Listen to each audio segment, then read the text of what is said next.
Very hard job predicting tornadoes, alerting for tornadoes, but the science is to a point now where we should really be doing better. A failing grade for Canada's tornado warning performance.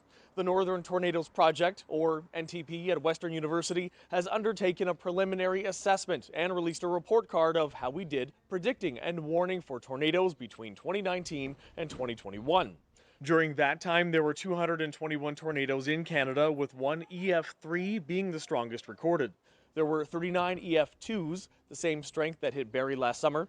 Of the 39 EF2s on record, 25 were not accompanied by any warning. Environment Canada has certain targets that they want to meet as far as warning accuracy and warning timeliness, and using their own targets, they weren't able to meet those.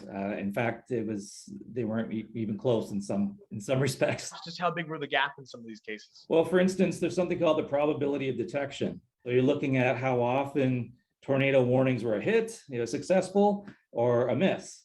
And Environment Canada aims to have 0.5. So basically, they're aiming for 50%. And what we found with the calculations that we did using the data that we had is it was more like 25%. The overall grade that you gave was a 37.5%. That's right. Yeah. Again, using Environment Canada's own targets. On a radar screen, does a tornado show up the way, say, an airplane does? The tornado typically does not show up itself. What you're looking for is a storm that is rotating itself. The tornado strike in Barrie. If we look at that one, any sense on how Environment Canada did for providing a warning for that strike? They did issue a tornado warning, but there's a couple examples I've seen online where people said the house was damaged, they walked outside, and as they're assessing the damage, the tornado warning came on the phone.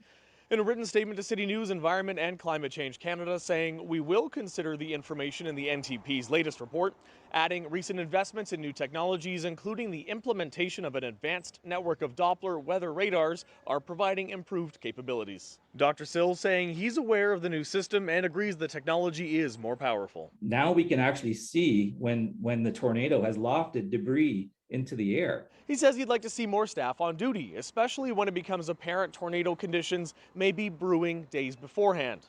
Also, that we could take a page from the American playbook and simply issue more warnings. When they see something that looks like it could be a tornado, they issue a warning. And so their false alarm ratio is, it's high there, but they're not missing. A final assessment is anticipated with the publication of the study in a peer-reviewed journal in the coming months. For City News, I'm David Zura.